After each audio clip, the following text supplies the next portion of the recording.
Start recording. Okay.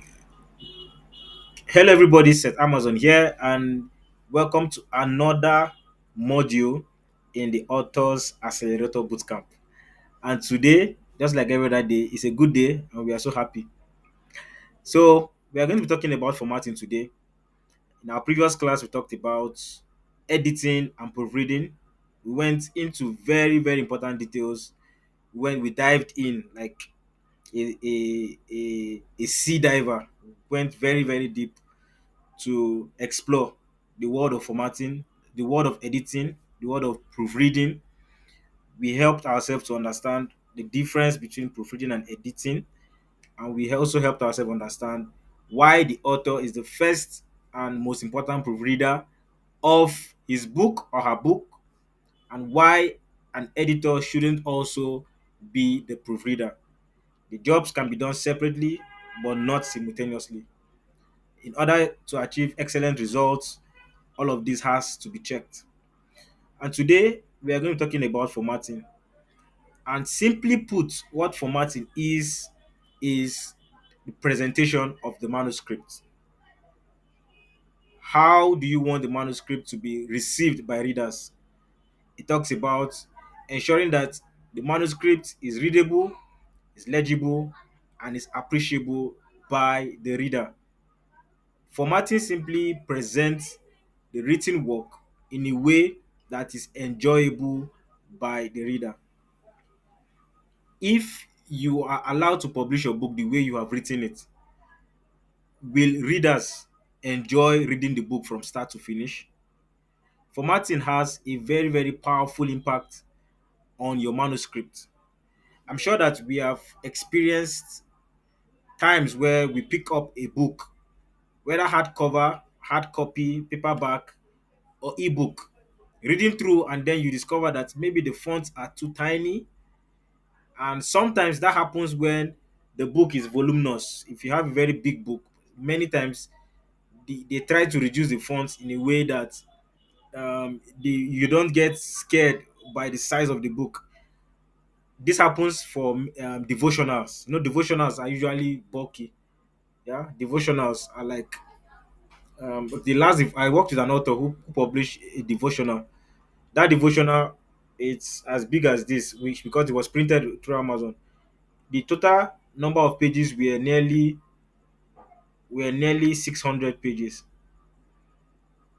because she the content was so much, we reduced the size, yet it was very big. So you see that when devotionals are printed, because of their size, because of the volume of the book, they usually use very tiny font size so that it can get compressed. But the challenge is that when you use very tiny font size, it becomes straining for the reader. It becomes draining and very tiring. But there are some books that you will pick. You have read 20 pages and you are wondering, when did you start reading? And you begin to think that, is it that this book, the way it was written was in a way that captures you? Many times it's not necessarily the case. Formatting actually plays a very important role because it helps the reader enjoy the flow. If the fonts are not legible, if the structure of the book is not well done, if the presentation is not favorable, in a very short while the reader will get tired and let go of your book. In a previous class, I mentioned that formatting is actually one important skill in the publishing industry that is highly underrated and highly underestimated. And why is that so? It's because the skill is not well pronounced when you compare it vis-a-vis um, skills like writing, editing, proofreading. Writing is highly praised because of its popularity. Editing and proofreading follows it because, of course, writers understand that without editing and proofreading, the work will not be well accepted. Many people forget the fact that if you don't format the book, even if it is well written, even if it is well edited, the acceptance, readability, the presentation of the readability will greatly affect the reception of that book. So formatting is a very important skill, and you must not, as a publisher, necessarily learn the skill as to do it yourself, but as a writer, this one now is for writers, especially if you want to go the self-publishing route. It is important that you learn, even if it's the basics of formatting. Really, really important, because it's not going to only help present your work better, it's going to save you a few bucks. Yes, because I told you a bit of that story last time when we met, when I said I started this whole publishing journey as a book formatter, and I had to learn it the hard way, because I even started everything like trying to self-publish even before knowing that it was called self-publishing. I said, of course, at the time I didn't have any money. All the people I tried to reach out to write forward to see how they could support me, they were unavailable. So it was just a journey of resistance and resilience, just to just, in fact, just look back and say I ditch everybody who is trying to frustrate my life right now. I'm going through the journey on my own. Through the thick and thin, we will strive and we'll go. So, and formatting is really important because it's like the game changer for your book. So if you have very fantastic manuscript, well edited manuscript, but if formatting is not well done, trust me, your book will not be really accepted. I use this analogy anytime I talk about formatting. Imagine that you walk to um imagine that you walk to a store. You just walk to a store, let me say a mall, a supermarket, or just a small store by your house. Those of us who are currently in Nigeria will relate very well. You just walk out of your house, you want to buy something from the store beside, just by the roadside. And as soon as you go there, you say you want to buy, let's say you say you want to buy milk, sachet milk, and then you say, give me sachet milk, and you now discover that the woman who is trying to sell the milk to you went and pull up that milk among detergents, where detergents are gathered. They are all sachet, they are all packaged, right? In sachets, yes. But imagine that you are trying to buy a sachet of milk, and the woman went to where detergents are kept and pull out the milk and give it to you. Will you collect it? Like, what would be your impression? And like your perspective, your perception as to, even if they are well sealed, you will just imagine that detergent has entered your milk. And on the norm, it will be, even if you eventually get it and take it home to use it, you might get skeptical, you might think twice, like, hope I'm not drinking and detergent right now. So that's how formatting is. The moment you mix things together that does not really flow well, the reception is questionable, and you don't want that for your book. So quickly, I'm going to share my screen and I will show you a book, just a random book. I'm trying to, let me see if it's even here. Just a random book I am trying to work on. Okay, I'll show you one of the books I've written. Okay, I'll show you. Then I will distort the whole thing. Then we start all over again, right? I will I'll show you one. Then I will pick up another book, and then we start all over again. Let me show you how formatting actually is. So, just to conclude on this, I was saying that formatting is really important, and as a writer, you need to learn the basics of formatting. If you learn the basics of formatting, you are now able to go the whole mile to, just get it in a way that is presentable for your readers, even if it's not for sale, just for yourself. It is going to be really good for you. And formatting is important for books especially, but if, of course, if you're writing a social media post, many times because of the way social media is programmed, you may not be able to necessarily format on social media, but there are tools that help to format on social media, especially, separating headers from paragraphs, making some text bold, making others, italics, and so on and so forth. Those are all the work of formatting. So, now that we understand at least the peripherals, of formatting, We are going to go into it. I'm going to show you the basics of it. I might not be able to cover everything that has to do with formatting, but I know in this class now I'll show you every single thing that you're supposed to know, because it is very important and it's going to help you a great lot. All right. So, having said that, let me quickly share my screen. But before I do that, let me ask: does anybody have a question concerning what we have just spoken about right now?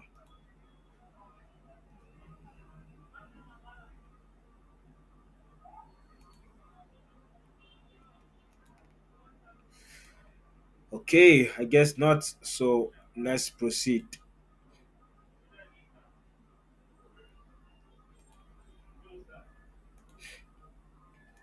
Okay, I'm sharing my screen right now.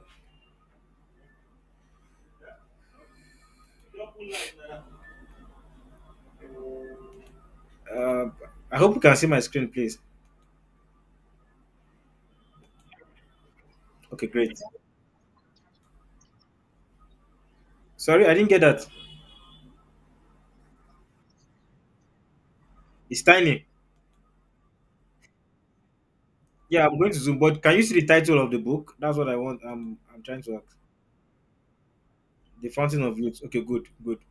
And don't worry about the others. The What I want to show you is not the content of the book. I just want to show you what formatting is. In fact, normally I'm supposed to even zoom out, not even zoom in, so that you see the structure I'm trying to portray. By the way, this is a book I wrote, and you can see this is the title. This is the author of the book, Dr. Green. So for today, I'm Dr. Green. Anyway, so this is just me using a pen name to write a book. I can say I practically know. Let me say know nothing about, because this is about. Look at the title. It says "The Fountain of Youth: Unlocking the Secrets to Aging Gracefully." And this is a book, like I said, I wrote, of course, using AI. So, well, let me just show you what I'm trying to show you. I'm going to show you what I've done in this book. This book is already formatted, and in fact, I've already published it. So, I want to just show you what formatting we do. Sorry, just pardon me. I'm going to zoom out a little.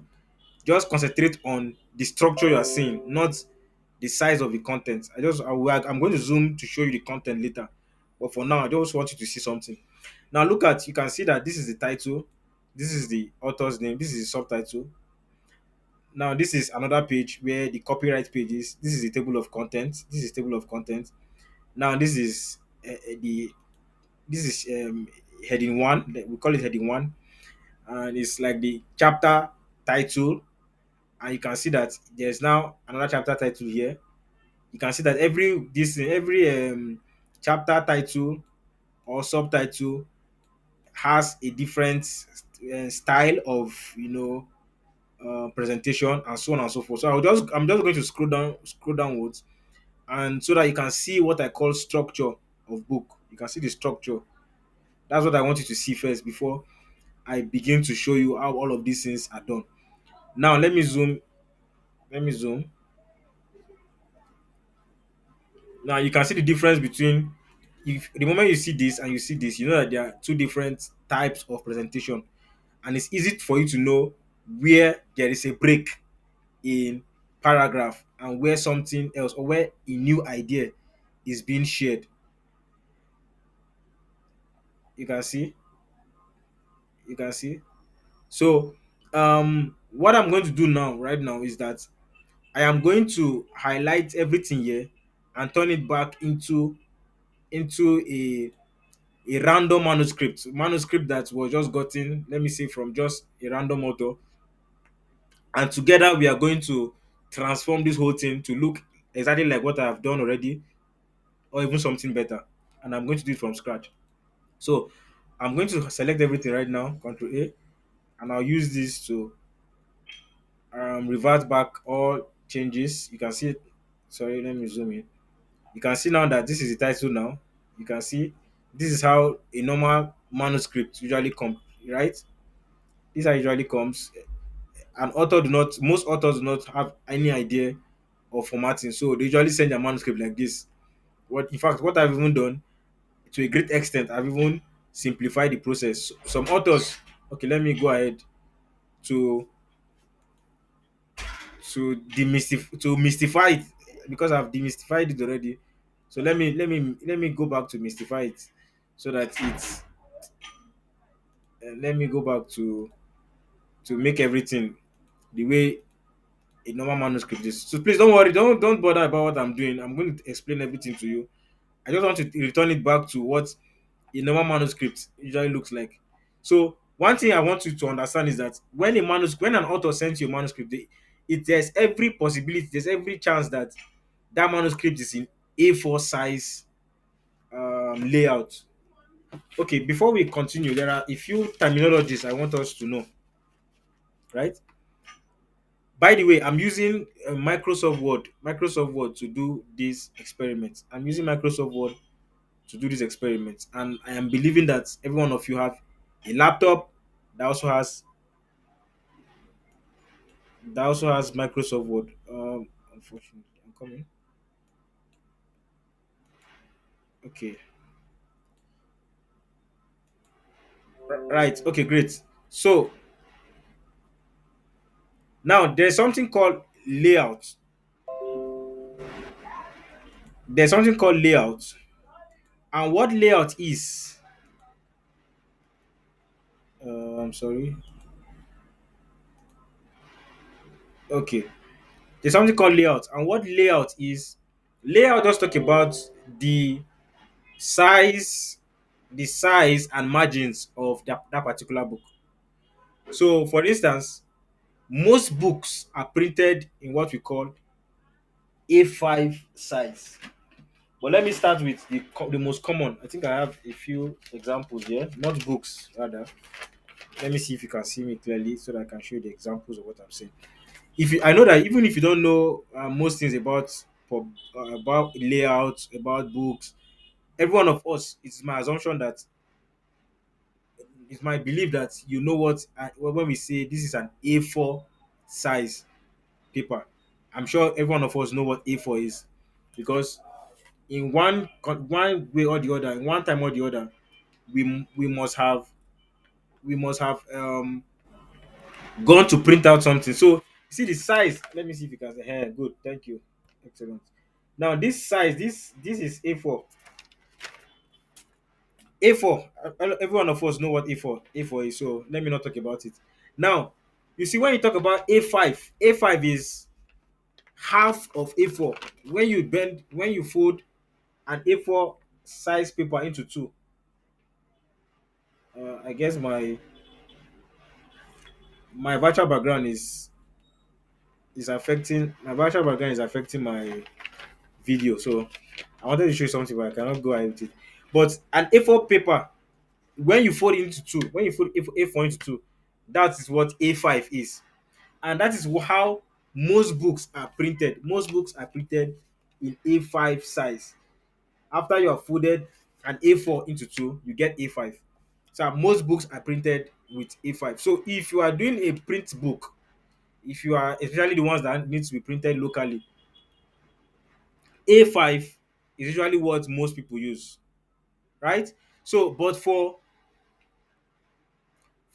this training, especially because we are going to be doing more of Amazon publishing and so on and so forth, I am going to tell you the standard sizes of Amazon. There are a number of them. You are going to see it, especially when we are about to publish paperback on Amazon. When we're about to publish paperback on Amazon, you will see all of them. I will show you all of them. But for today, I will tell you about three major types, three major sizes. The first size is 5 by 8. By 5, I mean, okay, 5 inches by 8 inches. That's the first size. Second size is 5.5 inches by 8.5 inches. And then the last size that I'm going to be talking about today is 6 inches by 9 inches. 5 by 8 inches, 5.5 by 8.5 inches, then 6 by 9 inches. Those are the three major sizes we'll be considering for this training for today. Then another thing you should know is that There's also something called margins. I'm going to show you all of that, but I want you to hear it and understand it before we proceed. Margins. Margins are, simply put, the spaces around your contents. Can you see that this space, this size, this space here, between this part to this part, between this part to the top here, between this part to the right here, and between this part to the bottom is what margins are. Margins are simply the spaces around the body of your content. That is also a very important factor when publishing your book,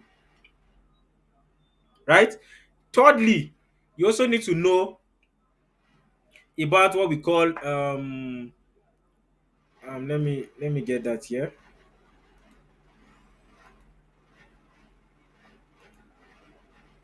Headers and footers. I'm going to explain all of this to you.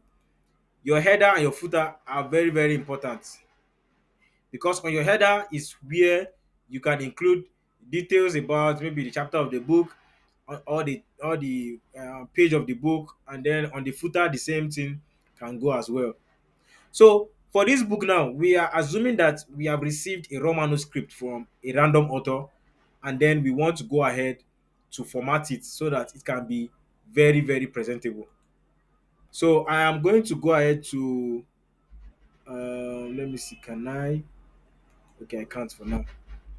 Okay, but I'm going to show you how all of these things are done. So now, if you are given a manuscript like this and you're asked to publish it on Amazon, first of all, you have to know what kind of book is to be published.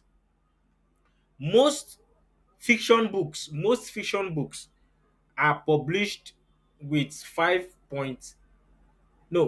by 8 inches. Most fiction books are published on that format, on that layout.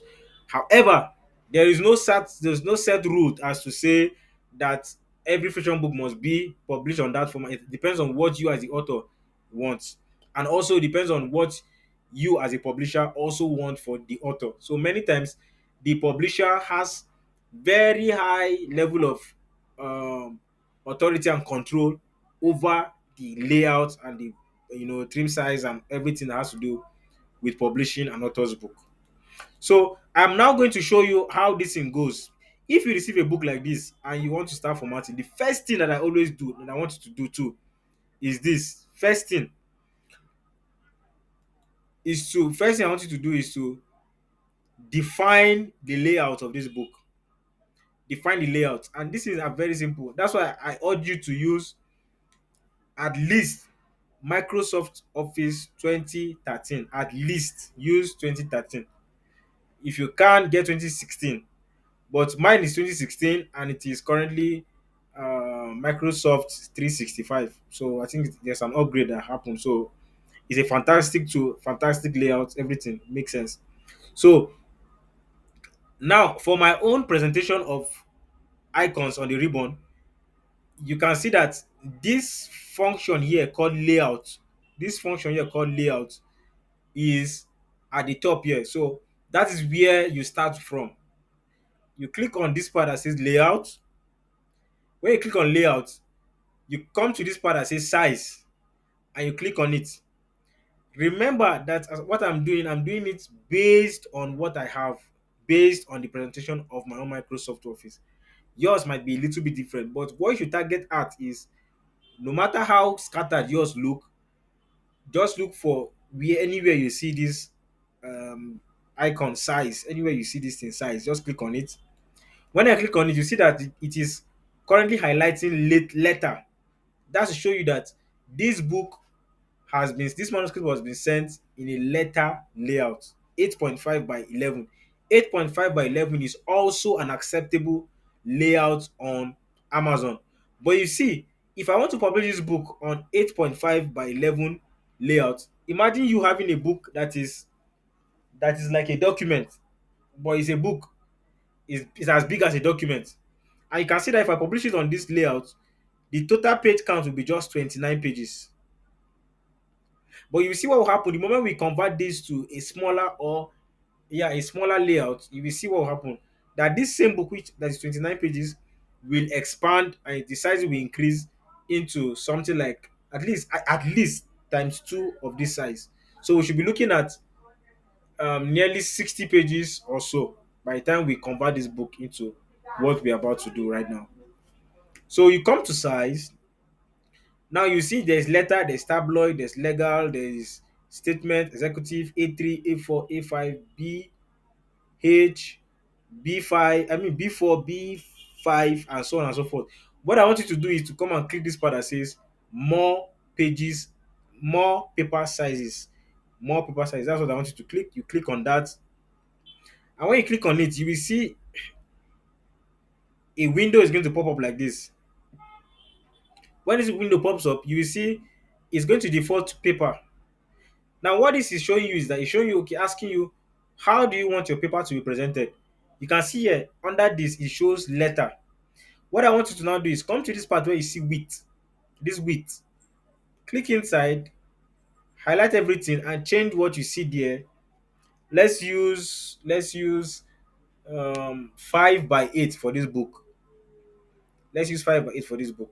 So you tap on 5 on the width, and then you move your cursor to the height, erase everything there, and tap on 8. So you have 5 on the width and you have 8 on the height.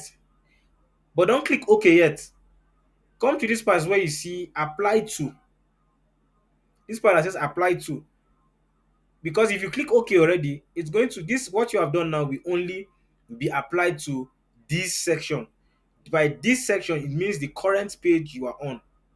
But what I want you to do is to click on this part that says this section and change it to whole document. When you select whole document, what happens is that whatever change you do will affect every single page of this document. Yes, you have done that, but don't click on OK yet, because we have to also work on the margins, right? So you click on the margins. Now, you can see that mine is showing 1 inch, 1 inch, 1 inch, 1 inch on the top, bottom, left, and right, because I have already done that for a previous book.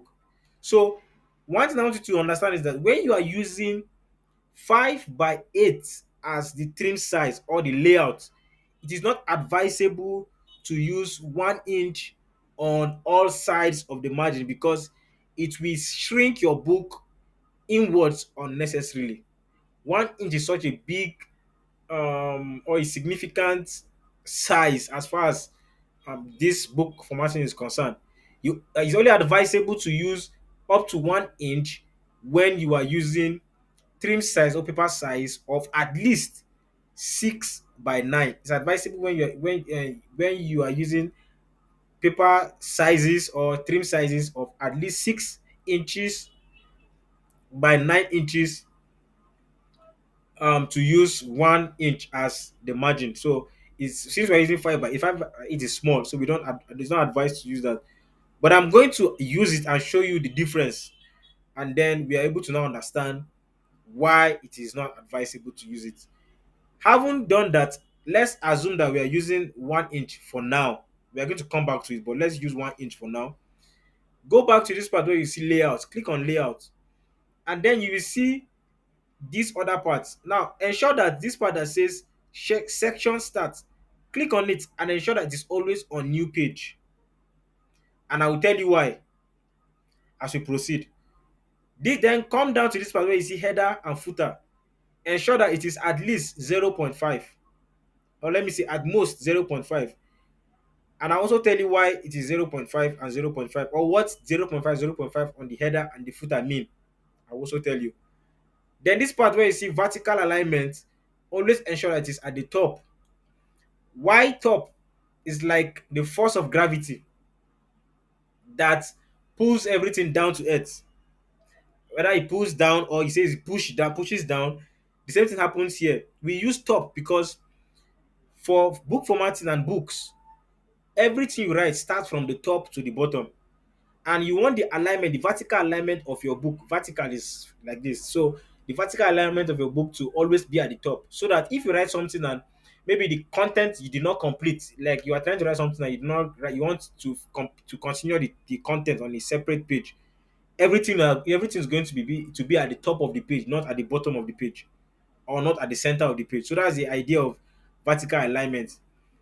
If the case of gravity is every object is pulled down or pushed down to the earth, that's downwards.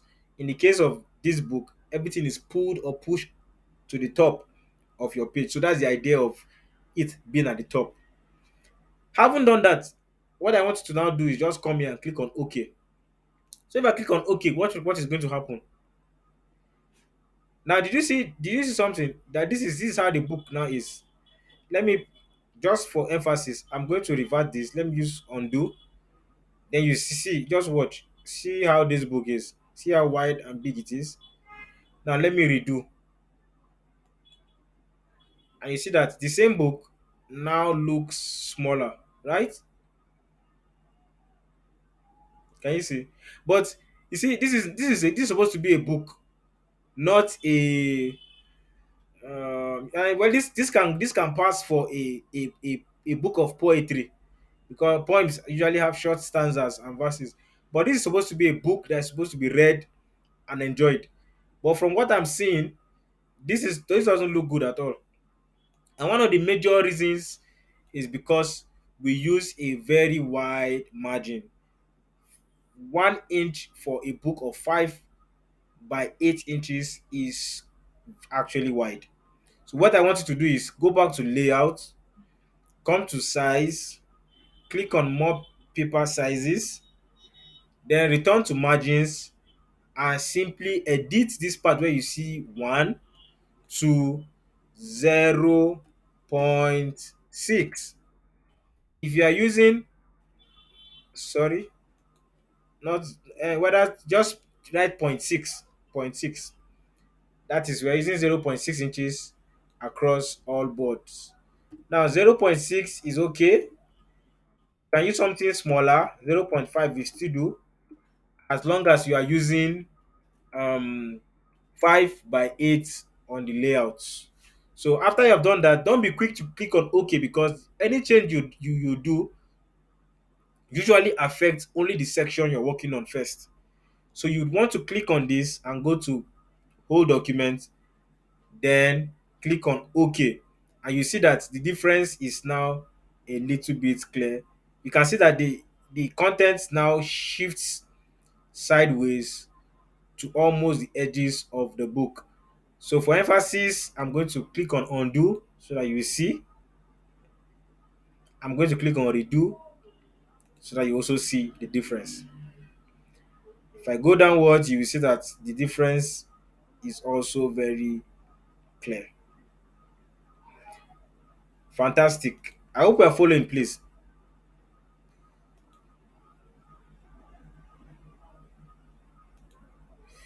All right, so we will proceed.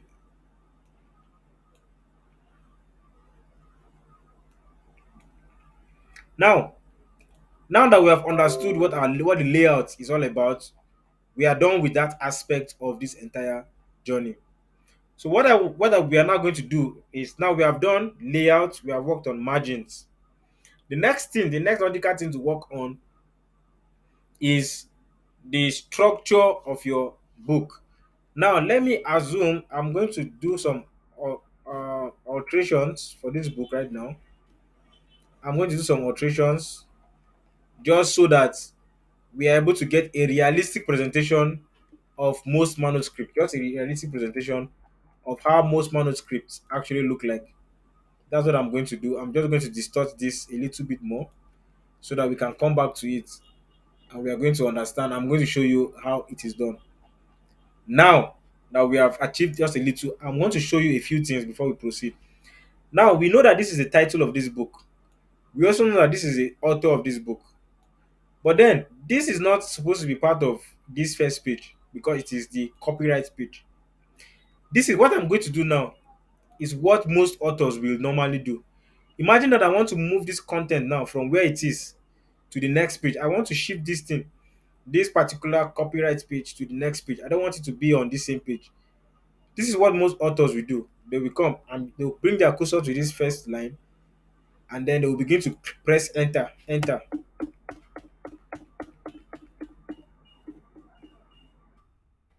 Two of us. That's what most people will do. Now, what you have succeeded in doing is that you have succeeded in creating unnecessary length of spaces. And let me show you something that happens here for all this space that you created.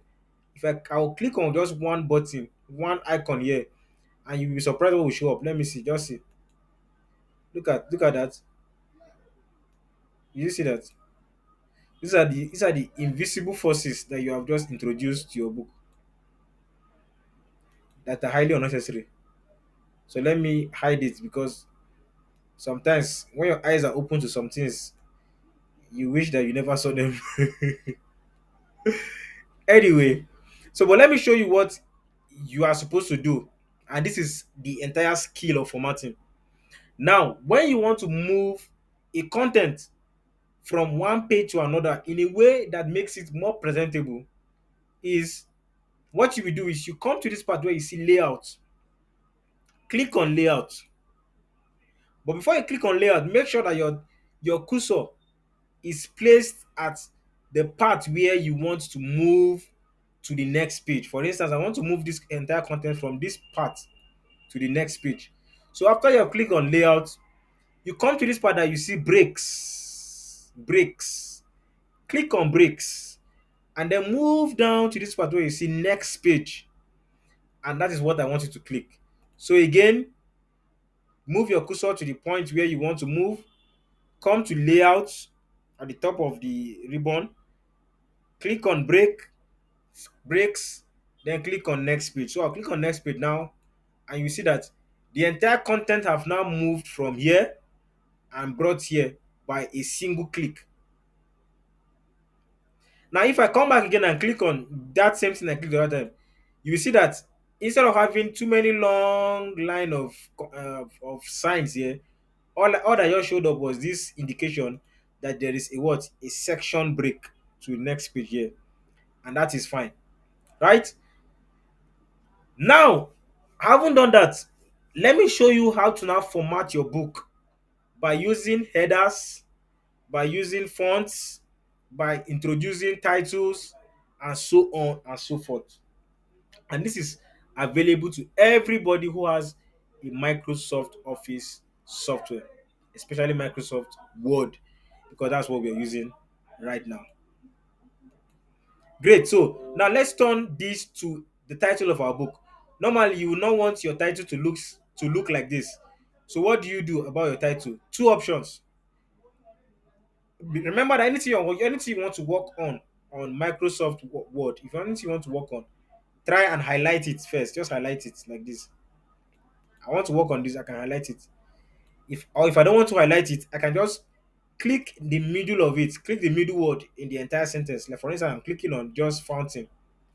Then what I want you to do is come to this side where you see styles. Styles. When you come to that part, there are different options here. But I want you to click on this part that says more, this arrow here that's pointing downwards. Click on it.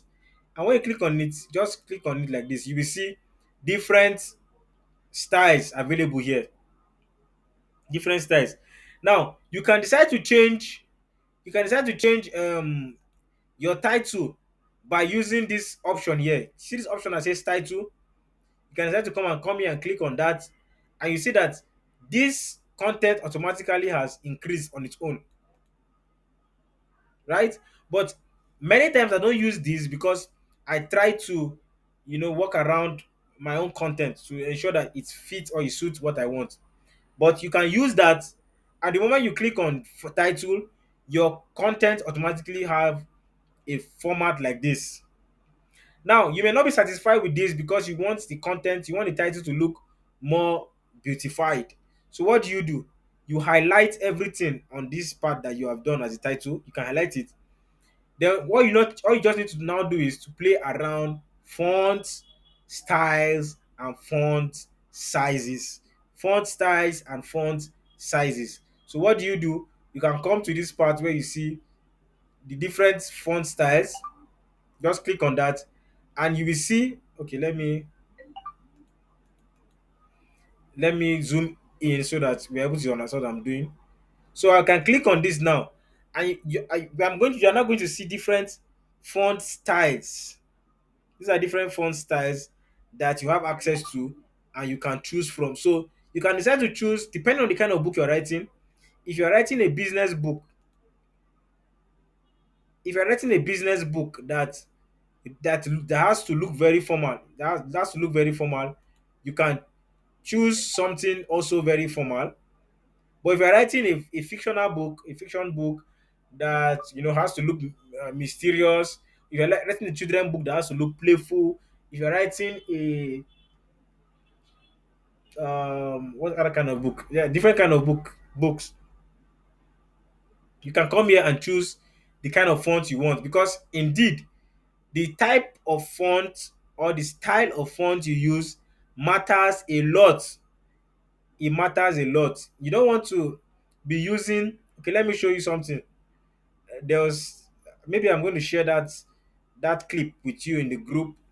Somebody did a very short video concerning font styles to show you the importance of font styles to your presentation. I don't want to write a book like this and then use let me see what for good. I don't want to use something like this as the font style for my book. Though it looks fanciful, but then what is this? This is just some fill in the blank kind of thing. And nobody's ready to stress themselves. Buying your book alone is enough stress. Not talk about stressing to understand the title. After I've stressed to understand the title, is that how much stress I'm going to go to read your book? So it's more like wasting time. I'm wasting effort and resources. So you want to pick a font style or a font type that will present your book more legibly and will not make the intended reader to have to look at your book 100 times before they understand what you are trying to do. So you have to let me highlight this once again, and we're going to change this font style or font type to something easy and presentable. Now, let me tell you very quickly so that we don't waste too much time. I use a lot of font styles. I use a lot of them. In fact, I've downloaded a number of new font styles or font types to my own Microsoft Word. I have different types that you may not necessarily see in your own. I have different types. This particular one now, this Lato Black, was downloaded online. There are a number of them as well that I also downloaded. So it helps to make my own work more presentable because, of course, being a publisher requires a lot of innovation. And for you to stand ahead of the curve, you have to do things that are unique compared to other people. So you have to always learn and grow faster. This particular one, DK Long Reach, was also downloaded, and so on and so forth. So many times I use Georgia. Georgia is okay, especially when you are if you are trying to publish a book.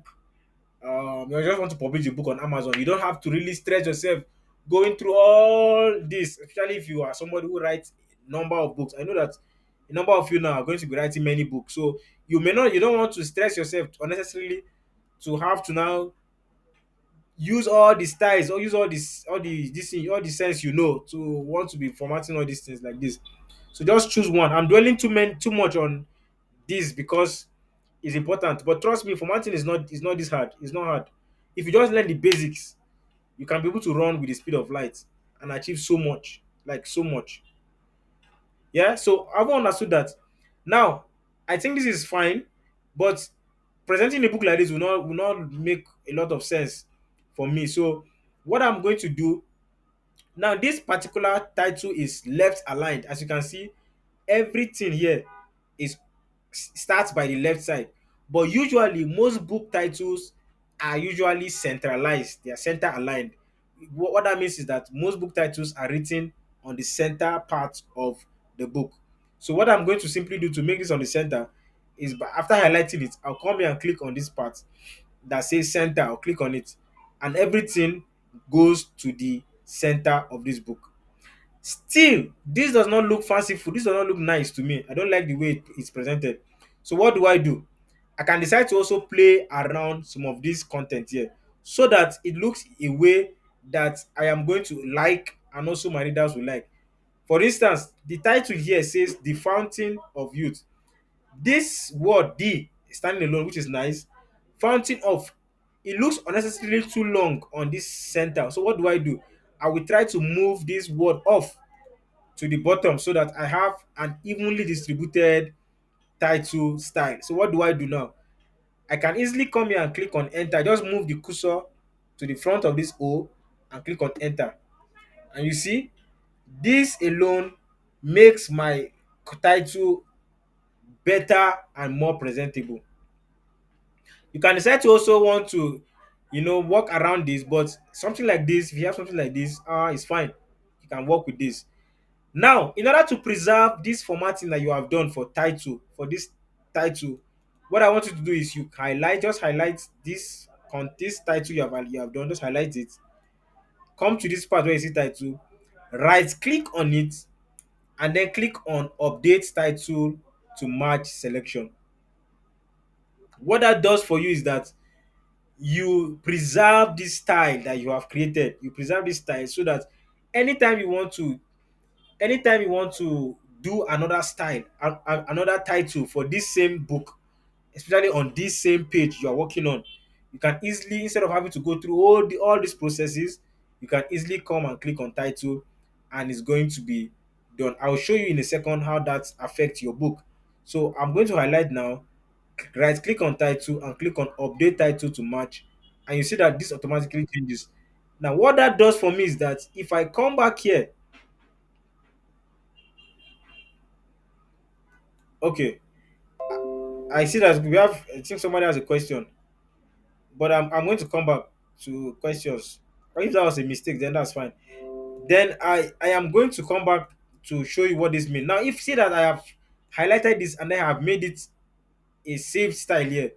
Now, look at what will happen now. If I come back again, then I come to, let's say, this part of the book now, this part of the book, I click it, and then I come back to title and I click on title. See what happens here?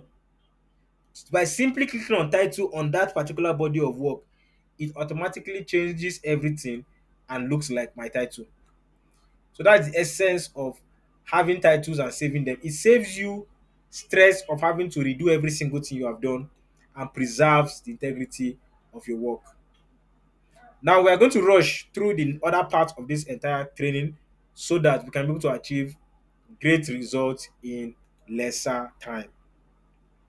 Is there any question so far as we proceed to now showing you how to use headers, header one, heading one, heading two, how to use quotations, how to put drop caps, how to insert table of content, how to um, insert page numberings, and so on and so forth. So, is there any question, or we can just proceed? And I hope I'm not unnecessarily too fast. So, yes, go ahead, please.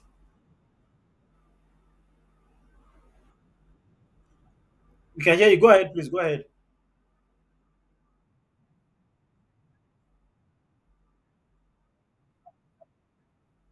Oh, yes, it is.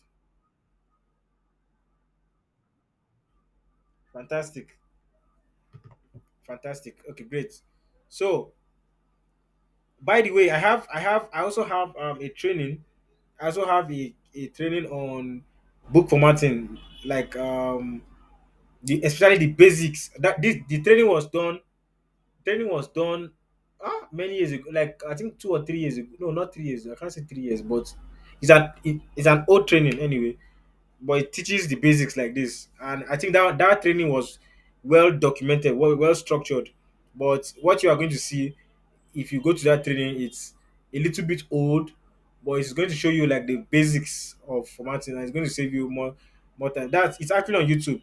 You can go ahead and watch it. But I don't want us to just go talking about watching recorded trainings, and then you don't really understand the whole thing. But if you understand what we're doing today, by the time you go back to that training, it's a complete training. I was selling it that time, but I just made it free on YouTube for anybody who wants to learn to go and use it and learn. So it's It's on YouTube. I will share this. Let me see if I can even share. Okay, I'm going to share that after the training, after this class. I'll drop it maybe in the group or somewhere so that I can also revert to it, just in case you want a more structured, step by step tutorial on how to achieve formatting. Yes. So, and one thing I must tell you is that formatting is actually a very, I mean, formatting could be very boring. Yes, it could be very boring, because if you are getting started on it, it's going to take you a lot of time to figure out a lot of things. But if you understand the way it works, you will not spend too much time. For instance, I can format I can format a lot of books in a few hours. Formatting is just like, I don't know the simplest thing to think about right now, but that's how it is for me right now, because I have learnt it the hard way. So anyway, now let's move forward to this. We have done the title. Now let's format the subtitle. So formatting subtitle is very easy. All you need to do is, all right.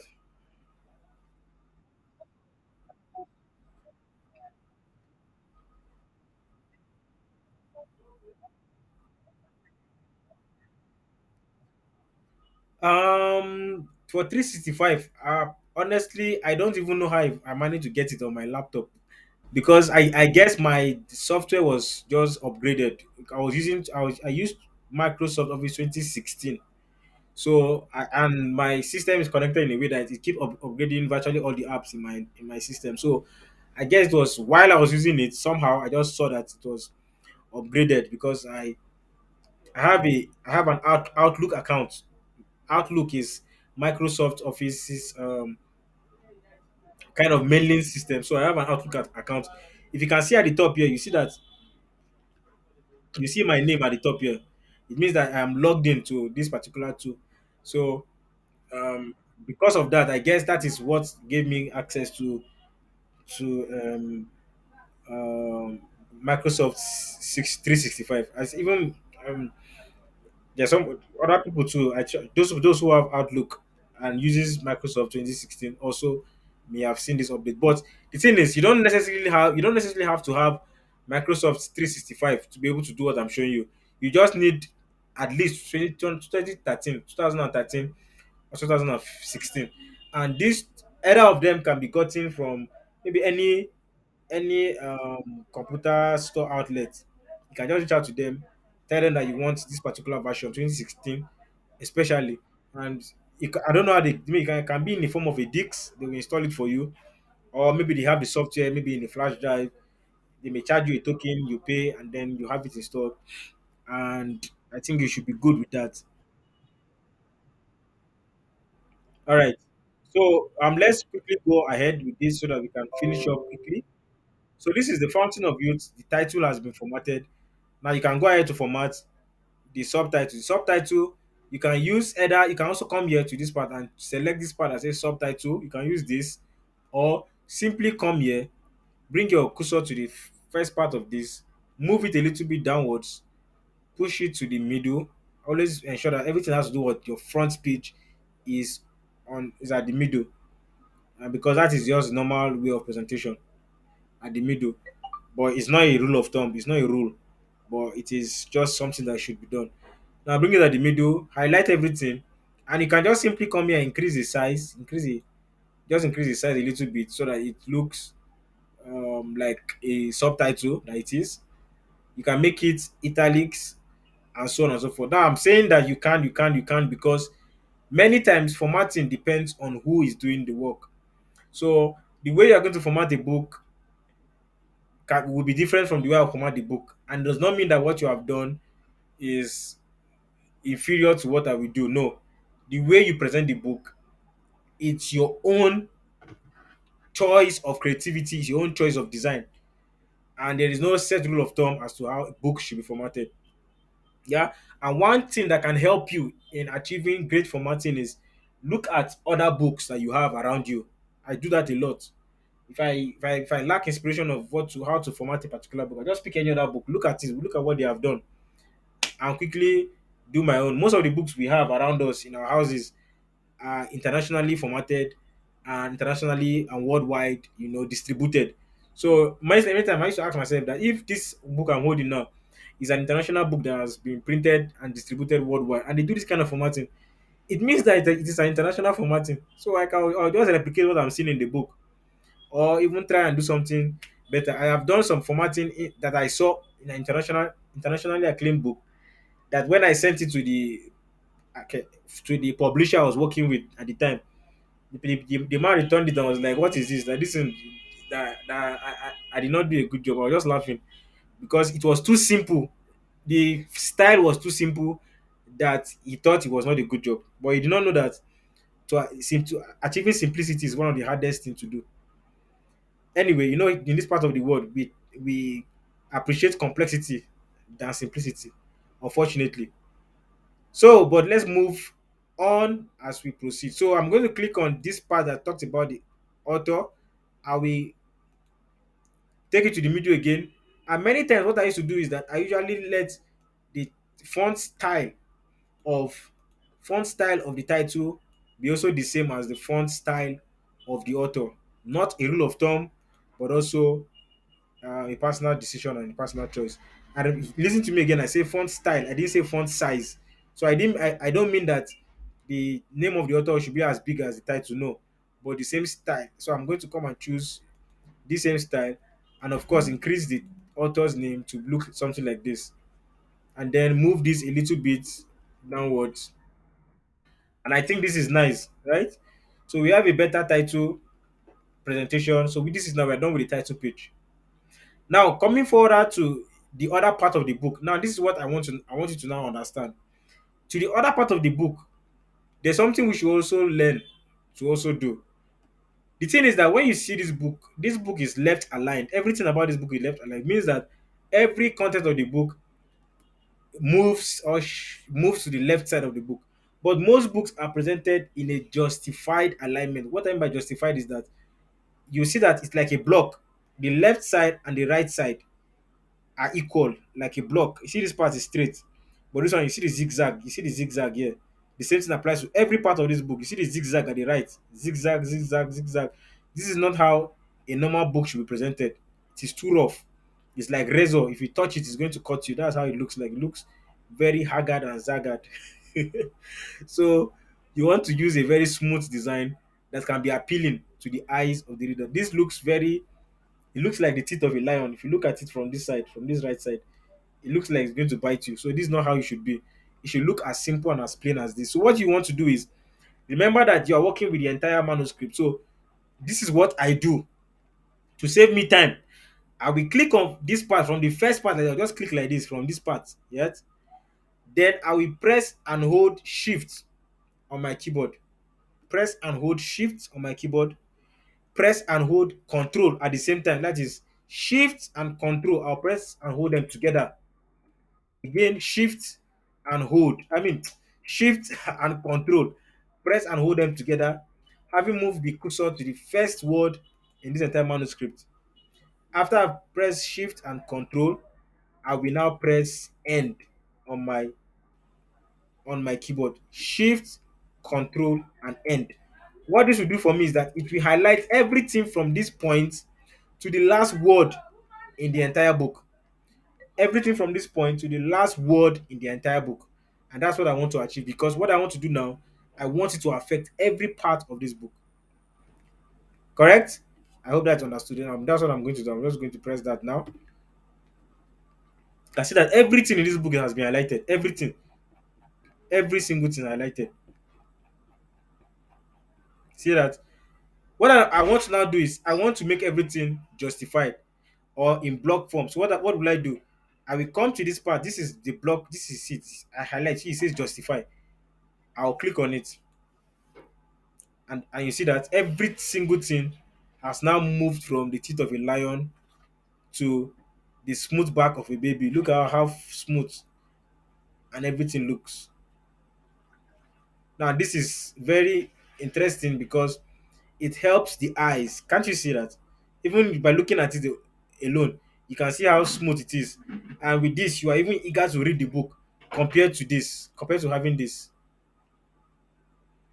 This is like a danger zone, but this is very inviting and smooth. So you want to achieve something like this for your book.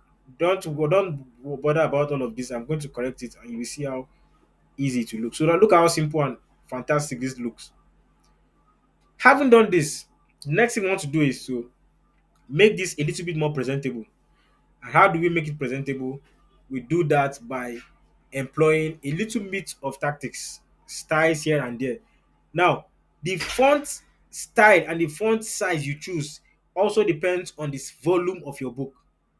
The font style and the font size you use also depends on the volume of your book. For instance, this book I'm using now is 12 font. I'm using 12 font for this book. I'm using 12 font for this book. And 12 font looks small because look at the size of my book. This book now, the total page count is 43. Total page count for here is 43. And this book 43 looks small for me. So sometimes what most authors will do is that in order to increase the size, the volume of their book, they will increase the font size. So that instead of having 43 pages, they will have something like 60 something pages, 70 something pages because of the font size. Do you understand that? Now, having done that, what we are going to now, having understood that, what we are going to now do is that I am going to highlight this. Then I will show you a few other things that has to do with paragraphs and the likes. But what I want to achieve for this training is not, like I said, not to bombard you with all the technicalities, but to show you the easier route to get ahead with this. And that's why I'm trying to show you some shortcuts that we can use to achieve this whole thing. So when you are presenting your book, what you should have here at the first part is the title of the book. You can just write the title of the book. You can have all the sometimes most of this copyright page are usually like templates. You can choose to use whatever it is that you want, but ensure that everything you are writing should portray the content of the book. So here I have the title of this book. This part I have copyright, and this copyright signed 2023 by the author. Now let me show you how you are going to put this copyright sign. It's very simple. Come to this part where you see insert. Click on insert. Come to this part where you see symbol. Click on it. When you click on symbol, you will see the sign at the top, first row here. Just click on it, and it's going to appear for you here as a copyright sign. So what one thing I usually do is that I highlight the title like this and click on bold to make this bold. This part that says all rights reserved, I can highlight it and click on bold to make it bold. And if I want, I can move this downwards to ensure it's separated and so on and so forth. So by this is as simple as what it is. And with this, I can decide to move on. Coming on to the next page, we have the table of content here. I want you to ignore this table of content. Let me even delete it because most authors do not have table of content when they share their work with you. But I'm going to show you how we can insert table of content before the end of this training. Now, let me show you how to insert in, chapter titles. Now, for this part, we have introduction. By the way, this particular book was formatted before I distorted it to what it is. So that's why you may see that there are even paragraph spaces between each of these. There are even spaces, and I'm going to also show you how that is achieved, how that is done, right? So for this introduction, what chapter titles really look like is that they are those part the of the book that actually separates one chapter to another, and usually the presentation of those chapter titles are usually meant to be distinct compared to the other parts of the book, especially the font style you have used, the font size, and the spacing. They ought to be entirely different. And I will show you how that is done in a second. Now, if I want to make this introduction a chapter title, all I simply need to do is first of all, I will highlight everything on the introduction. Then, secondly, I will change the font size. I want to change the font size. Now, you can change the font size by doing either of these. By clicking this part where you see 12 and then coming to select any of the font size you want, or having highlighted it, click on this A, this capital A you see here.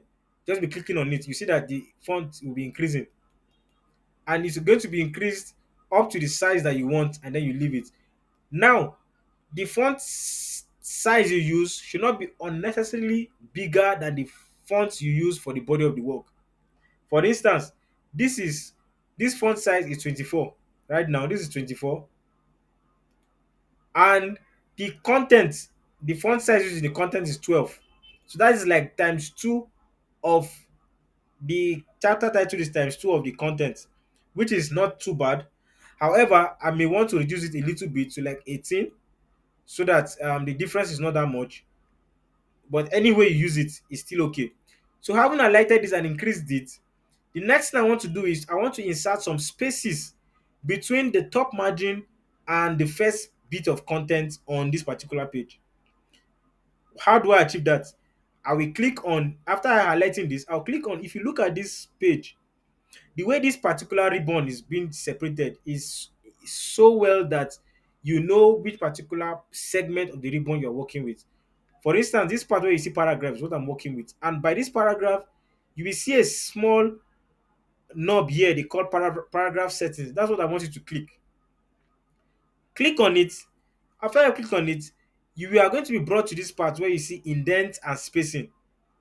Where I want you to focus on is this part that says spacing. On this spacing tab, you will see before and after. What this means is that what is the margin size, what is the space you want to leave before the introduction, and what is the margin space you want to leave after the introduction. So best practice is use something that is going to separate, use the space that's going to separate the margin from the top and the first word in the body of the book widely, at least to a considerable length, so that you will be able to know that this separation is visible. You don't have to think twice about it. So what do I do? This part that says before and after, come there. On the before, click on it, just leave at least, make it at least 30. Sometimes I use 90, I use 60, I use 120, depending on the book I'm working on. Then use 30 again for the other parts, just use 30. And remember, there's no rule of thumb for this. You are permitted to be as creative as you want. It is your book, so you do to it what exactly you want. So after I've made here 30 and 30, I'll click on OK, and you see what will happen. You see, automatically the space between the first letter here or the first word here and the top margin here, you see that there's now some good space between them. So I'll highlight here again. I'll move this to the middle, always at the middle, not always at the middle, but it depends on you. But usually chapter titles are usually at the middle. I'll move this to the middle, and then I want to change the font style. Many times, on many occasions, the font style you use for your chapter titles should also correspond to the font you use for the title of your book. But again, it is not a rule of thumb. However, you are not expected, you are not supposed to use too many font styles in one book. You don't want to juggle font sizes and font styles. You are not trying to you're not trying to do some creative piece of art. You are not drawing, you're not painting. So you don't want to juggle up too many things. So you can come here. Let me just come here and change this to Georgia, because Georgia happens to be the font style here. And I can also make this all capital letter. Just come here under font. You will see this double A, capital A and small a joined together. If you highlight it, you will see change case. Highlight that, and click on that. You will see uppercase. Click on uppercase, and you see everything has become capital letter, and it is now here as the title of this book. Now, moving up, I'm also going to quickly show you how to insert drop cap so that we don't have to come back to it again. So now, after I've done introduction, that's the chapter titles, I will highlight it so that I don't want to come back here again trying to redo what I have done before. I don't want to come back here and start having to set everything again. I will highlight it, then come to this part where I see heading, right? Right click on it and click on update heading 1 to merge selection. I'll click on it. Now you see that this has automatically changed. So anytime I click on heading 1 going forward, the content will look exactly like this. Maybe not in capital letters, but the spacing will be respected, and the font size and style will also be respected. You are going to see that as we proceed. Now let's move on to drop caps. Drop caps are those giant first letter you usually see at the start of every paragraph for most books. And how do you achieve that? By achieving to achieve that, you just click on any part of the first paragraph in that chapter, come to this part where you see insert, you click on insert, and then you scroll to the far right of your ribbon where you see this stuff that look like an A with some lines.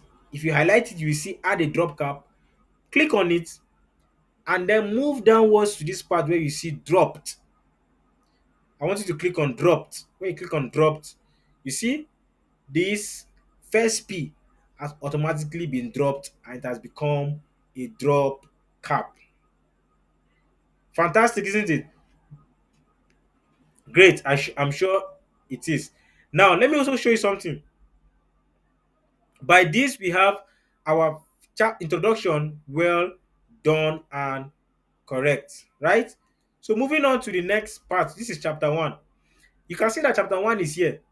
And like many authors, if I just keep pressing enter, enter, enter, enter until this body of work come to this bottom, come to the next page, and I come here and click on chapter heading because I want this my chapter 1 to also look like this introduction.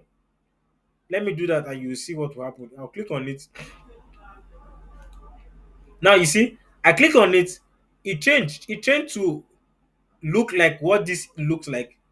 However, you can see that there is no space between this word and the top here. Why?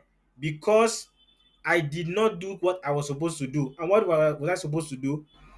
Instead of using enter key to be moving down, down, down, down, down, if I had used layout and insert a page break, if I had used a page break, it will have made this entire design more beautiful and appeared better. So what do I do now? Let me revert back to how it was. Let me revert to how it was. And this time, instead of using enter, I will use come to layout, click on page break, and click on new page. I'll click on new page. Now, this brings my entire content to the next page. I will just use delete to remove that empty line. What am I going to do now again? I'll highlight this and click on, by the time I click on heading 1 now, you see that there is now some space between this chapter heading. Look at it. You see the space like this, just like this, there is space. And look at this again, there's also space, unlike the way it was. Now you can choose to leave your chapter heading like this, or you can choose to use your enter key and make it like this. Either way is still fine. Remember, there are more advanced ways to make this look more beautiful, but this is the basics.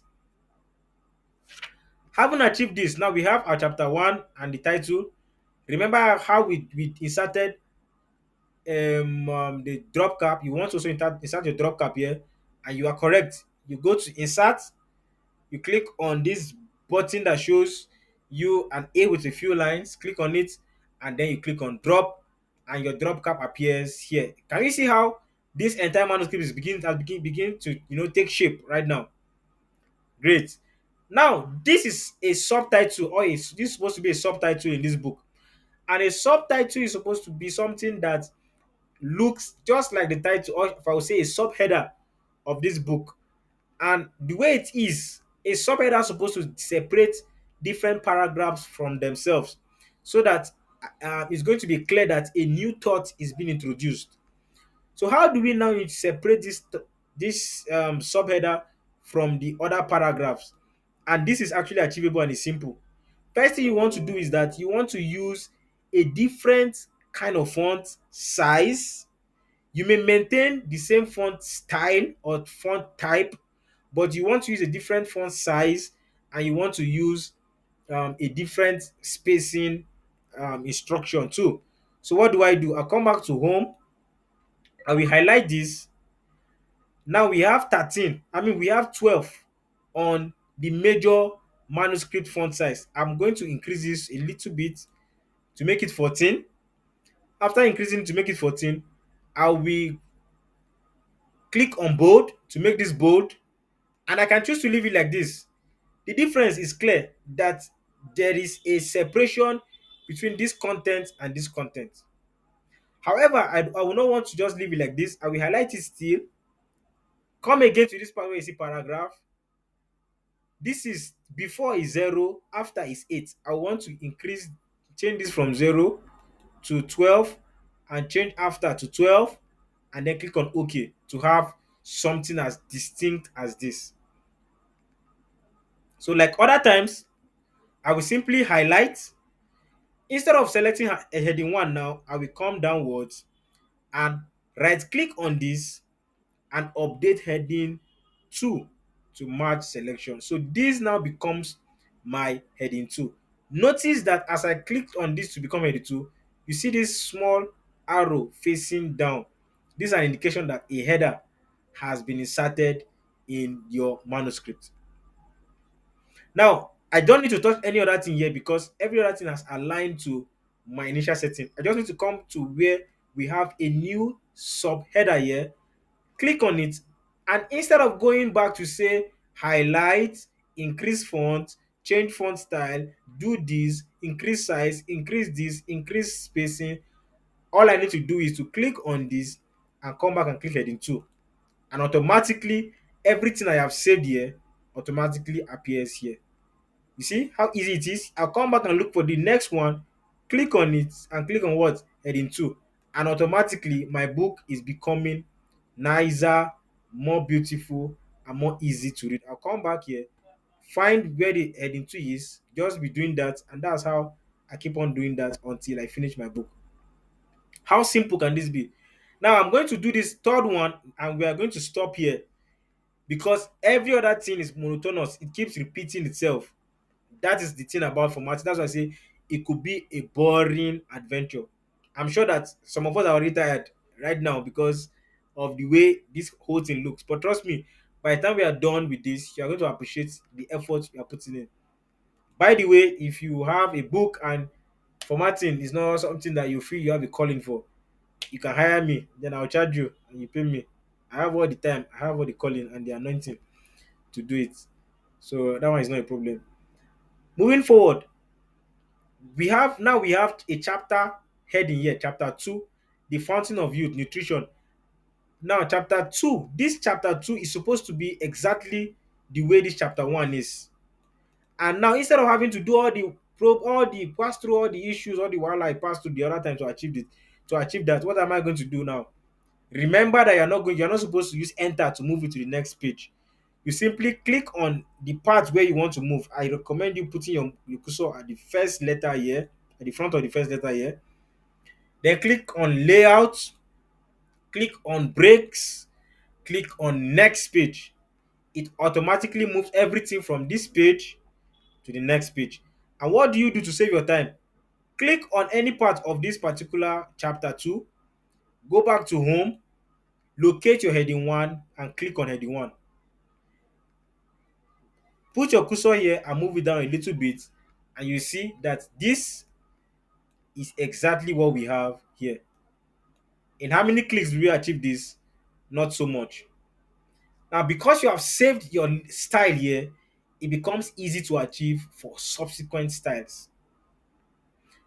Again, let's put our our drop cap here. Click on this, go to insert, click on this, drop. We have inserted that. Again, this is supposed to be a heading 2. I'll click on that. I'll click on that. What do I do next? I'll click on that. Then I will come back to home, locate heading 2, click on heading 2, come down again. This is another heading, heading 2, come down again, heading 2. So you see, it becomes easier and easier as you proceed. This is another heading 2, and so on and so forth. Now, you may want to also do some edit here because this is a heading 2. You will not want a heading 2 to be lying fallow alone, just be lying idle alone here. So what you want to do is to move You can choose to move this content from here to the next page. But since this is not a chapter title, this is not a chapter title, you may not want to use page break to move it to the next page. And I will tell you why you don't want to use page break. Because if you use page break, you are going to now you are going to apply some settings that is supposed to be meant for only chapter titles to this particular innocent heading too. So what you want to simply do when you have a position like this, when you have a we used to call it an orphan, we used to call them orphans. When you have orphans like this, staying alone, just move your cursor to the just click on the first part of the particular word, then press shift, I mean press control, press control on your keyboard and press enter. It moves that to the next chapter, next page of your book. Now you want to ask, why is it that we are not using control and enter when we are now also trying to do for chapter titles? The reason why we're not doing that is because for a chapter title, you are creating an entire page, you are creating an entire body of work. But for this particular type, we are simply continuing what we have started from the previous page, but we just want that continuation to begin on a new page. So that's just the difference. So having done this, we have what we can work with. Now you can see that we have chapter 3, chapter 4, chapter 5, and so on for this book. But because of our time, I will not do all of them just so that we don't unnecessarily stretch this. I'm going to just go to other aspects of formatting that you ought to know. Remember again, I have a full tutorial that's for free on my YouTube channel. You can just go there, you just search for formatting on my YouTube channel, you are going to see it. Or I'm going to also drop the link after the class, maybe in the group, so that we can also always revert to it just in case you need further explanation on a few things. So what I'm going to talk about now is table of content. I'm also going to talk about paginations. Paginations, I mean how to insert page numbers for your book. And I think those are pretty much the two other important things that I have not spoken about that we're going to cover before we end this class today. Then I also take questions if there are any. So before we talk about table of content, what I want to now do is I'm going to now insert um, page numbers. And page to insert page numbers is actually very simple.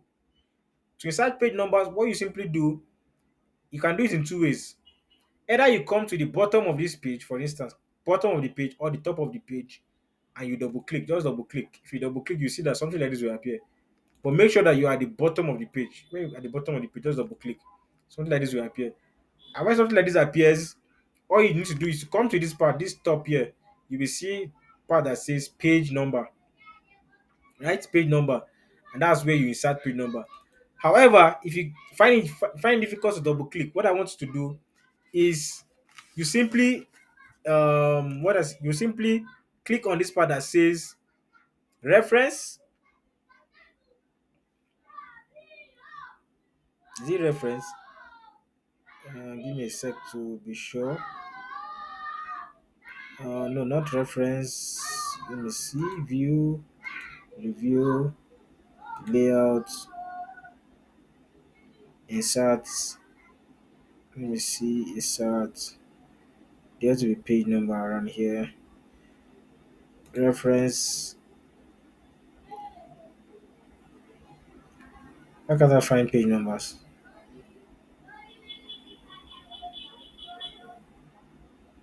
Uh,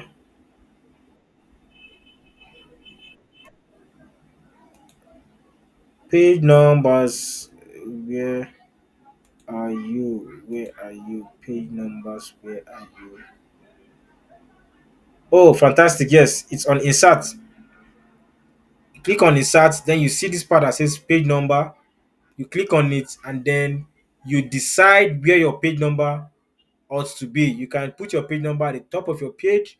You can put it at the bottom of the page, on the margins, or whatever position you feel necessary.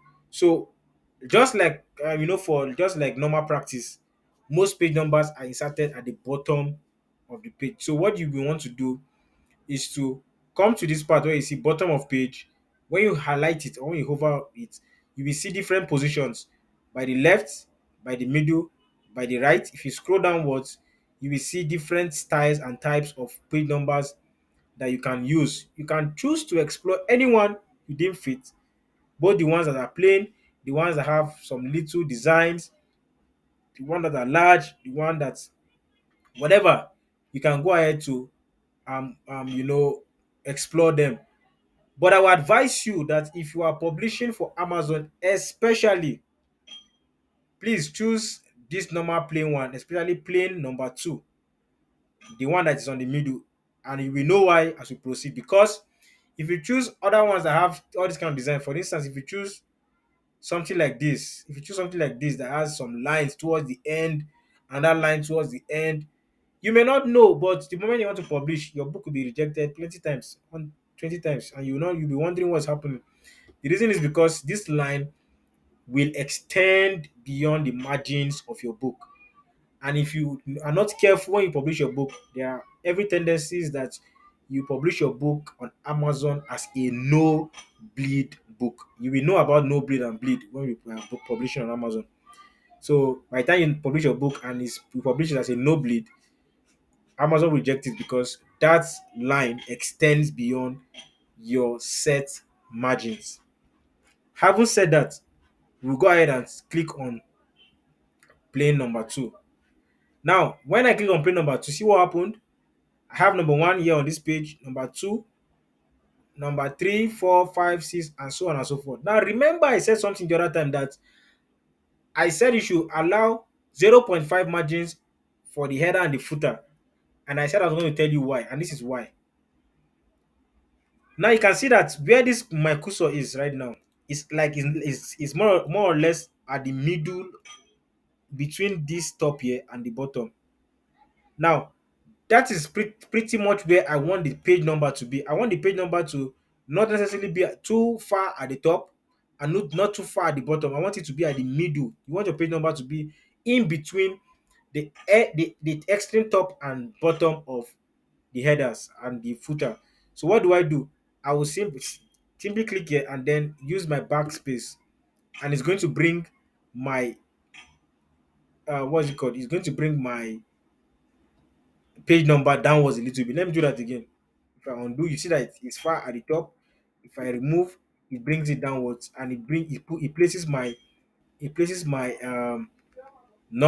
my page number just in between. Now I can decide to increase the space at the top if I want to, but if you have it like this, it's still fine. I can decide to say, okay, I don't want this thing to be too close. I will put my cursor at the front of this word, at this front like this. I put it at the front like this and click on enter. Sorry, click on enter, and you see that I have space in between, but I will not necessarily want to bore you with that. So, having understood that this is how you put your page number, you can just leave it like this, and you can see that all your numbers are following through 7, 8, 9, 10, 11, 12, and so on and so forth, up to the last page of this book. Now, there is a problem. And what's the problem, you may ask? This is the first page, and we have number one. Most book titles, first page, there is not usually numbers on them. So, how do you remove it? And sometimes most book titles start with Roman numerals first before real numbers. But this our book is starting with not one, it's having two, it's having three, it's having four, five, six, seven, eight, and so on and so forth. Roman numerals are supposed to be placed on the preliminary pages, while the main chapter titles from maybe introduction and maybe chapter one and so on and so forth have to now have real numbers. But stuffs like dedication, acknowledgement, forward, preface, copyright, endorsement, all those things are preliminary pages. And those preliminary pages ought to have Roman numerals, is best practices. Then stuff like chapter one and the rest, which are the main body of the work, now ought to have real numbers inserted. So how do we do that? First, I'm going to show you chapter how to remove numbers from pages such as such as title pages and also chapter pages if you want to. But let me show you how to remove the numbers from title pages first. Then I'm going to show you how to change these real numbers to Roman numerals for some pages, and how you can now start all over again using real numbers for the pages, other pages that you want to do.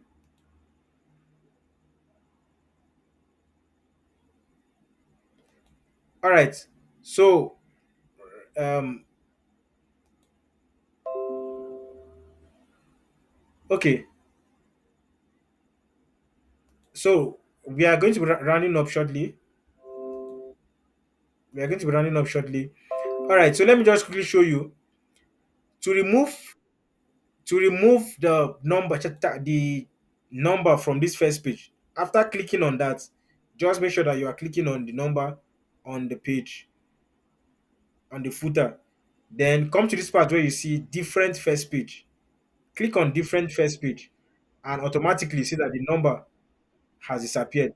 There is no more number on this title page. Can you see that there's no more number on this title page? And that is fantastic. Then this other page where you now have um um copyright page. Have your copyright page. What you want to do is that in order to make this from change this from real numbers to Roman numeral, I want you to start from Roman numeral 1. That's I. What you will now do is after you have clicked on this number, come back to this part where you see page number. Click on it. Scroll down to this part where you see format page numbers. Click on that. And having clicked on that, you will see that at the top here you have number format. Number format. Let me do that again. Click on this. Click on this part where you see numbers. Click on that number. Come back to this part where you see page number. Scroll downwards. You will see format page numbers. Click on it, and you will see number format. This part I have number format is what you I want you to click. You click on number format and scroll down a little bit to this part where you see I, I, I, and so on and so forth. So these are the different formats for numbering you can use for your book. I want you to click on that. When you click on that, it will change. But you don't want this to be number two. You want it to start from number one. Because like we said, your title, your book title page is not included in the numbering of your book. It's not included in the number of your book. So you don't want to do that. You click on start at. And when you click on start at, I beg your pardon. Let me do that again. Format page. After you have changed this, you click on start at, then you click on OK. Usually, when you say start at, usually start at 1. That's the first numbering value there. You click on OK. And once you have done that, you see that we now have I here. This is I instead of the one that we had. But unfortunately, we will have 2 here. This is I, Roman numeral, but we have 2 here as a real number. And you'll be wondering what is the cause of this? How do you now change it? It's simple. It's simple. Now, for this particular training, this particular example, we will assume that our introduction is also part of our preliminary. So we want our introduction to also have Roman numerals. And what do I do? Click on this part again. Remember that I'm still on the footer. Click on page number, click on format page numbers, and then I'll just change number format to what? Roman numerals, and click on OK. Automatically, this free number has turned to Roman numeral 2, and this one is Roman numeral 3. But if I go down once again, I will see that chapter 1 is Roman numeral 4. No, it's real number 4 instead of Roman numeral 4. And why is that so? The reason is because remember, before we use before we put this chapter 1 on a new page, we used page break. I remember what I told you, that when you use page break, you are automatically resetting the settings for that particular page. Now, I want this my chapter 1 to start with real number 1 and not real number 4 and not Roman numeral 4. What do I do? Simple. Leave your cursor, just click on this part that says this same part that you have the number here. Come to this part where you have page number, click on it. Return to this part where you have format page numbers, click on it. But this time, allow your number format to still be on real numbers, But this time, come to this part where you, instead of continue from previous section, click on start at. So what you are simply doing is that you are starting this numbering from 1 and you are using real numbers. Having done that, you click on OK and everything again starts with what? Number 1. Now you see the difference? If you come here, you will see that this starts with I, Roman numeral, I, Roman numeral 2, I, Roman numeral 3. But when we come to chapter 1, we have 1 in real numbers, 2, 3, 4, 5, 6, 7, 8, 9, 10, and so on and so forth for our book. I hope this is well understood because this is actually very important. This is very, very important because it's going to affect the way your table of content will appear. Now, if we don't have any question up to this point, I'm going to do the final part before I will take a general question and answer, and then we end this tutorial for today. This part I'm going to show you now is how to now insert table of content using Microsoft Word on your manuscript. Remember that this is just a dummy manuscript. As a matter of fact, this book has already been published, but I'm using it as an example to show you how this works. Now, let's assume that I want to put my table of content before the introduction. I want to put my table of content immediately after copyright page. I want to put the table of content before introduction and then on and on. What will I do? You see now there's no page, there's no empty page between copyright and introduction. But I want to insert my table of content. So what do? I will put my cursor at the far end of this particular content or anywhere around it, but I ensure that it is below the last line of that particular content. And then I'll come to layout, I will come to breaks, and then I will insert a new page from here. So I'll click on next page and it creates a completely blank page for me. Yeah, completely blank page for me, and it has this part that says introduction here, but this page is empty. But you can see now that it has Roman numeral 1 here again, which is not supposed to be so. We have Roman numeral 1 here already, and we are having Roman numeral 1 again. I'm going to correct it. I'm going to show you how you are going to correct something like that, just in case you experience such errors. Before I show you how to correct it, let me show you how to insert table of content very quickly. To insert table of content, what you need to do is you come to the top of your ribbon here, you click on references. When you click on references, by the left here, you will see table of contents. Table of content. I want you to click on table of content. And what you do, you will now see the different formats of table of content that appears here. Table, automatic table of content 1, of 2, 3, and 4, and so on and so forth. I recommend that you click on table of content 2 for no particular reason, but just because I have used it a number of times and it looks nice. Table of content 1 also is nice, but you can choose to use whatever you want. Now click on table of contents. This, and when I do, you see that my table of content automatically has been created for what? For me. Table of content automatically created for me. Now, you see that I have introduction, I have chapter 1, I have understanding the science of aging, I have this and this and this, chapter 2, this and this and this. What this is simply showing me is putting for me on the table of contents heading 1 and heading 2 on the table of content. Sometimes you don't want your heading 1 and heading 2 to be on the same table of content because if you have a very big book and you have heading of you have heading 1, heading 2, heading 3 inside the book, and you include all of them on table of content, sometimes you see your table of content alone can be up to 3 pages. You don't want to create that kind of book that table of content alone is 3 pages. Rather, you want to reduce what appears on the table of content.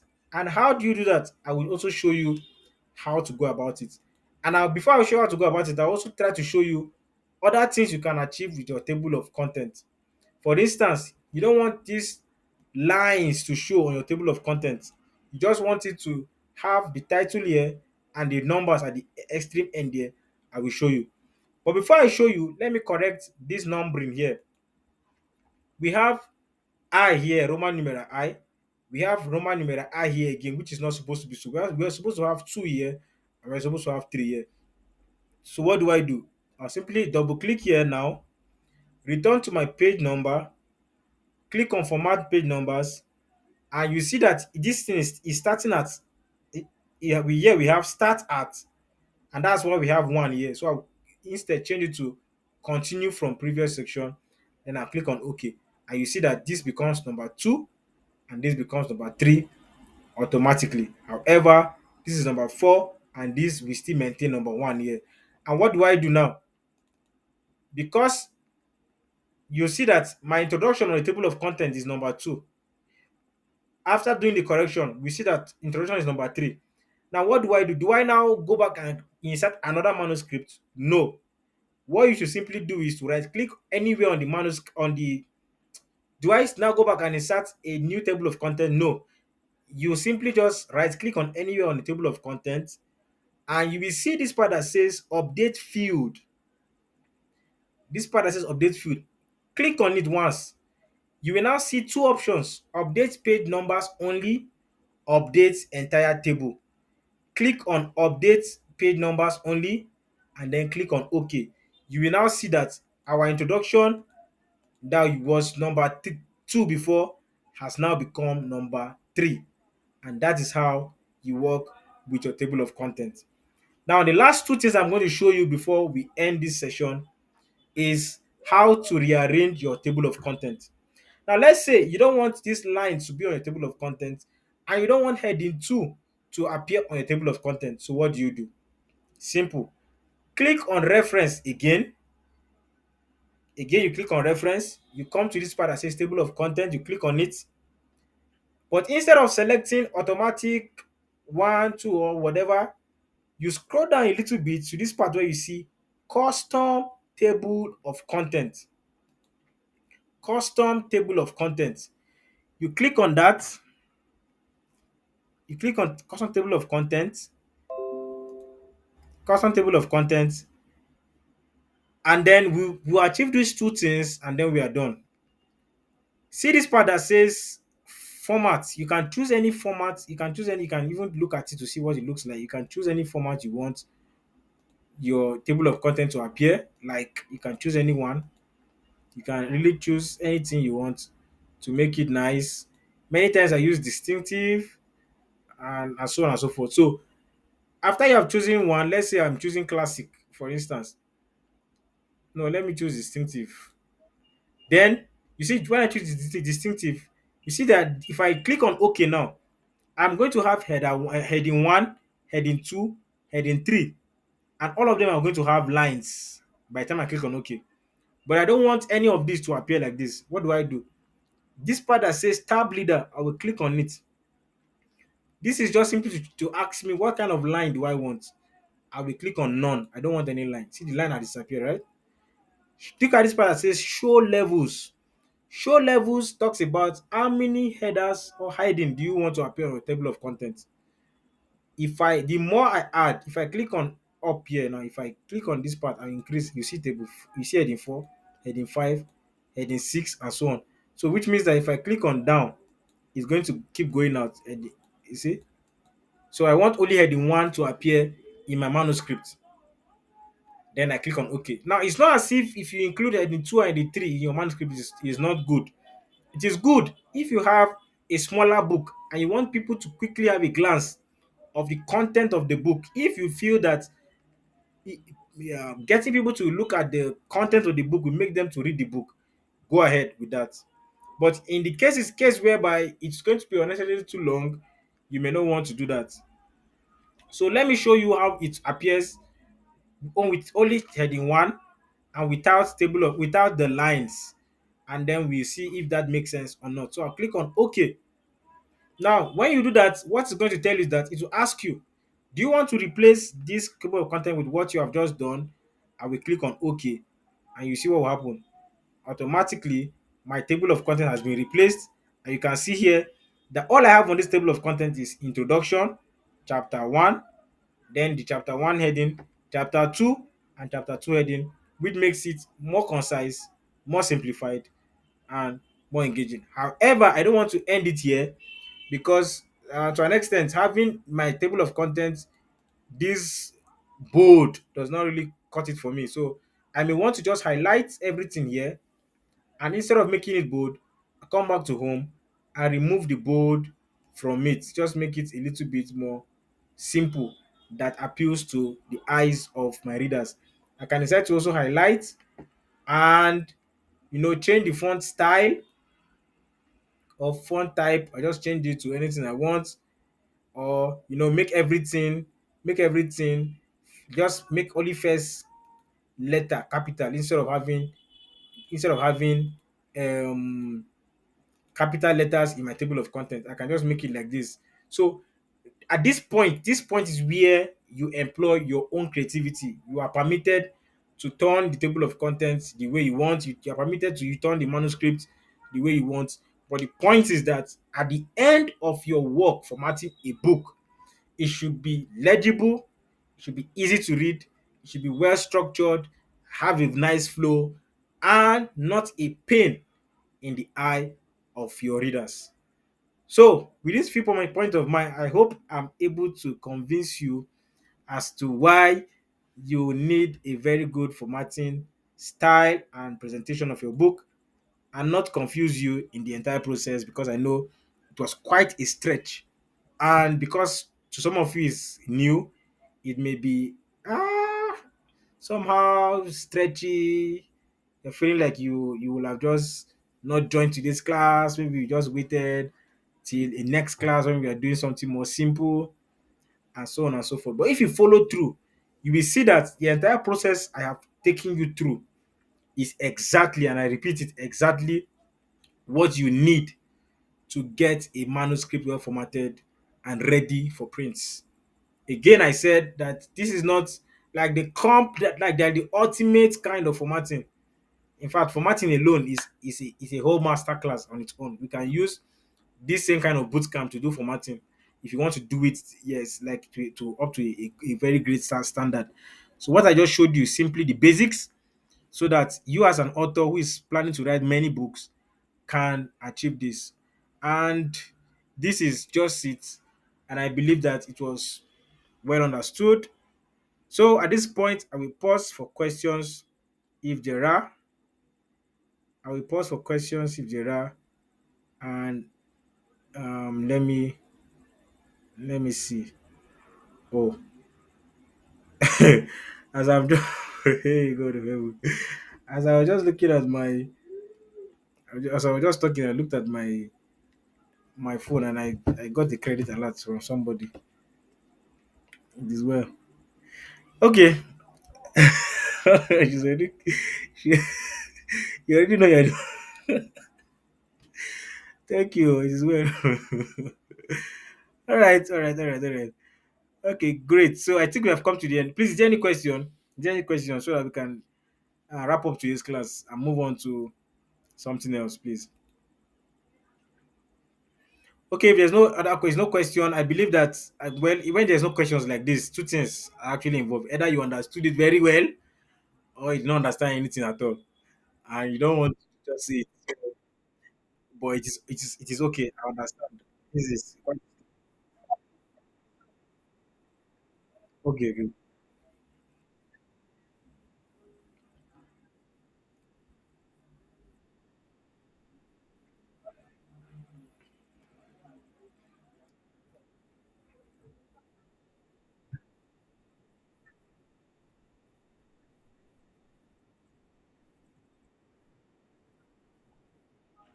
Okay. One of the best way to practicalize it is through your own manuscript, the one you already have. Just hold the manuscript and try to see what you can do about it. How can you start it? How can you end it? How can you go about it? How can you just try it out on your own? That's the best way to really practice. Stuff like this. That's the best way, as far as I know. Just use your own manuscript and use what you have. Just play around all the things I've taught. But like I said, and I will say again, I will share the link to a training I did on YouTube. If you watch that training, it's very old. Even the way the whole presentation is, the video quality and all is old. But trust me, that's a lot of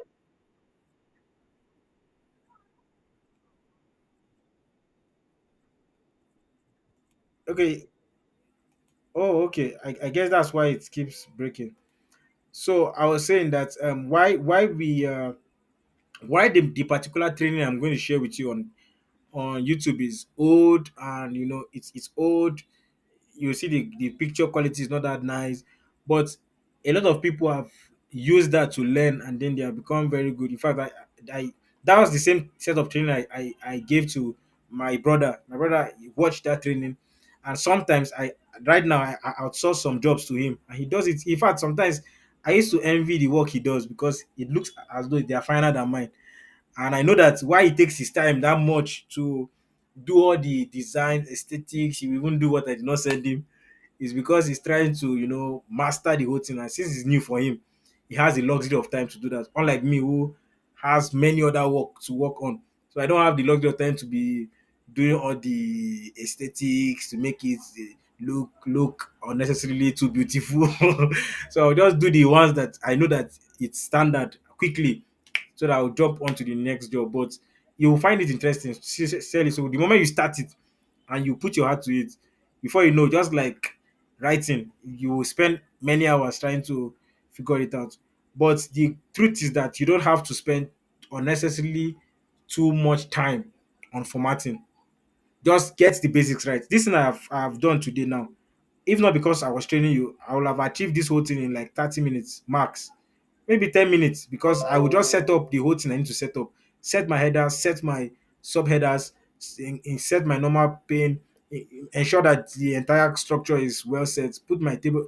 The next thing I'm doing is simply clicking. I'll come here, click, click, click, click, click, click, click, click. Before you know, I'm done with the entire manuscript. So the training I will share the link with you in the group. That training starts from I started with understanding what my formatting is, just step by step, understanding headers, inserting styles, inserting this, working with this, working with that, working with this, working with that, till the end of the entire training. So I think that will help us to cement whatever it is that you're learning or you have learned today.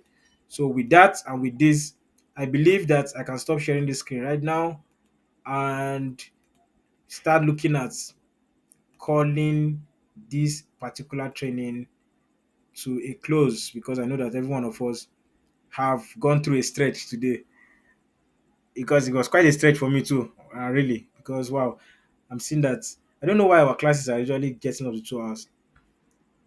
And anyway, I guess it has been going on well for every one of us here, and that's why some of us stayed, and some people may have found it quite long, and they prefer to come back to the replay. Anyway, they choose to do, it is still okay. So if there's nothing else to say for tonight, I want to thank you very much for being here. I want to thank you for your time. I want to thank you for the zeal you have to learn. And it is my sincere desire that you are going to go back to implement what you have learned. And by the next time we meet, when we are talking about book covers, because the flow of this entire training is so that before the end of this training, you have written your book, you have formatted the book, you have created your own book cover, you have published it on.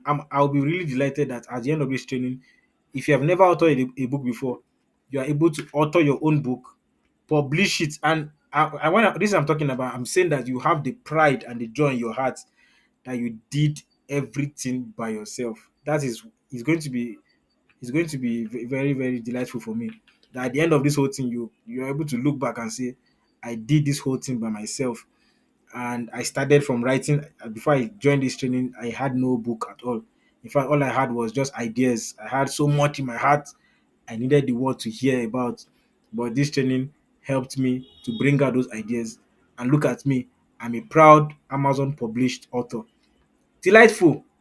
If you see somebody in the US who have copies of your book that you sat down just within 30 days and you have written and you are proud of because you did it yourself, the entire process, you cannot do it for other people, making money. Why not?